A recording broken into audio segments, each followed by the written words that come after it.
Baiklah, izin menjawab pertanyaan nomor 1, yaitu kemukakan domain perkembangan peserta didik yang menjadi target bimbingan dan konseling perkembangan. Nah, adapun domain dalam bimbingan dan konseling perkembangan itu terbagi menjadi 3, yaitu academic development, artinya perkembangan akademik. Kemudian pada setiap domain itu terbagi menjadi objektif core dan support, yaitu core yang inti dan support yang mendukung. Pada domain academic development terbagi menjadi 9 core atau 9 inti tujuan. Kemudian yang kedua adalah career development, yaitu perkembangan karir. Nah, perkembangan karir kemarin terbagi menjadi 5 hal inti. Selanjutnya yang itu adalah personal atau social development, artinya perkembangan pribadi atau sosial. Nah, pada perkembangan ini terbagi menjadi 20 hal inti. Baiklah, itu saja jawaban dari saya. Baiklah, lanjut ke pertanyaan nomor 2, yaitu menurut Mirik, konselor sekolah dapat melakukan intervensi untuk memfasilitasi peserta didik mencapai tugas-tugas perkembangan.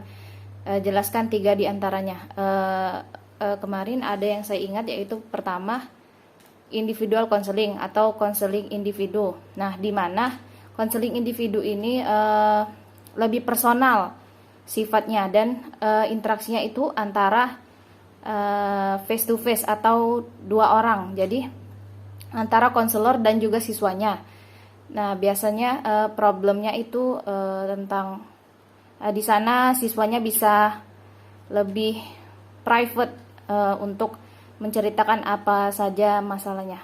Kemudian yang kedua yaitu small group counseling, yaitu konseling kelompok kecil, di mana konseling kelompok kecil ini biasanya terdapat konselor dan juga 2 atau lebih siswa.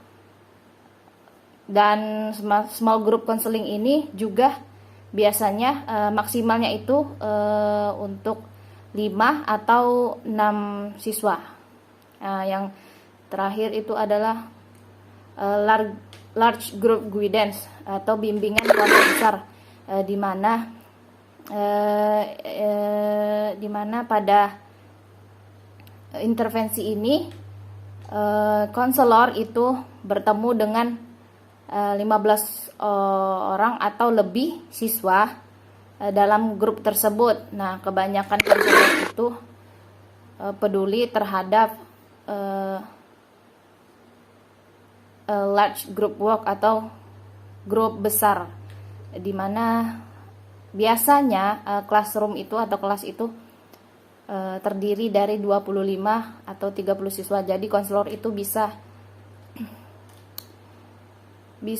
melakukan bimbingan terhadap grup yang besar. Jawaban nomor 3 yaitu adapun problem solving menurut Mirik, yaitu yang pertama, what is the problem atau apa masalahnya. Kita tanyakan masalahnya kepada anak tersebut. Kemudian what have you tried atau apa yang telah kamu coba, apa yang telah kamu lakukan untuk mengatasi masalah tersebut.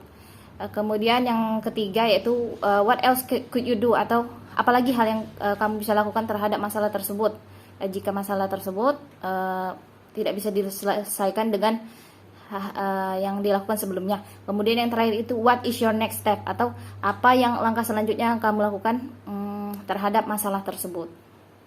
Jawaban nomor 4, adapun rasional dari pendidikan sekolah dasar, yaitu di mana bimbingan dan konseling itu sangat penting bagi sekolah dasar karena untuk lebih memaksimalkan perkembangan akademik, perkembangan karir, dan perkembangan personal atau sosial mereka.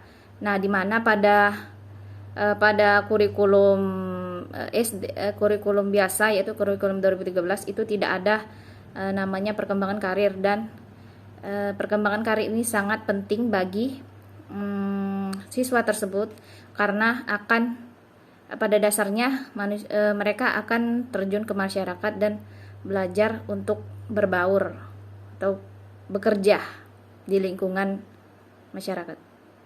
Jawaban nomor 5, soal nomor 5 yaitu salah satu objektif dari layanan dasar ialah demonstrate cooperative behavior in groups. Uraikan maksud dari objektif ini. Jika menggunakan mode Syara, uraikan langkah-langkah operasionalnya supaya peserta didik sekolah dasar dapat mencapai tujuan ini.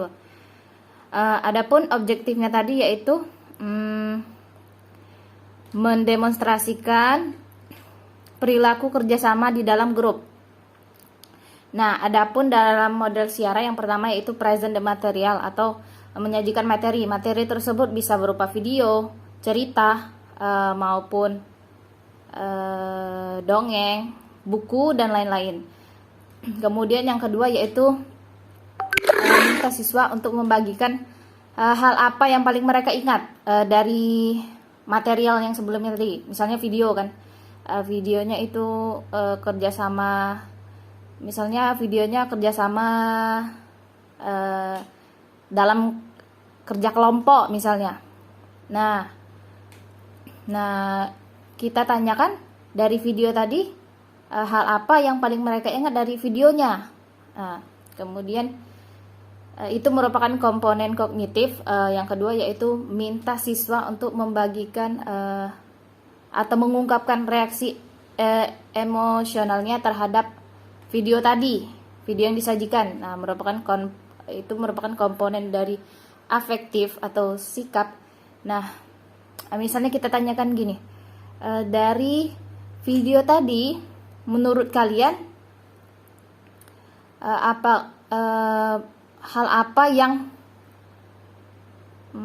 menarik dari reaksi emosionalnya ya, misalnya bagaimana anak-anak apakah bekerja sama itu menyenangkan? Nah, coba kalian ungkapkan dari video tersebut. Nah, kemudian yang yang keempat, minta siswa untuk membagikan pengalaman pribadi atau yang pernah mereka alami. Bisa juga itu tidak harus dari pengalaman pribadi mereka ya, bisa jadi dari mendengar cerita orang lain, itu bisa mereka ceritakan terkait dengan materi tersebut, materi tentang bekerja sama. Misalnya kalau mengangkat kursi kan bersama-sama itu lebih mudah. Nah, ceritakan pengalaman tersebut. Kemudian yang terakhir itu adalah mintalah siswa untuk merencanakan perilaku apa yang, atau mengembangkan perilaku apa yang harus dikembangkan dari materi yang sudah disajikan. Misalnya bertanya dengan siswa kayak gini. Jadi anak-anak, apakah kalau kita bekerja sama itu pekerjaan menjadi lebih mudah? Ya, Bu. Nah, dan seterusnya sampai anak mendapatkan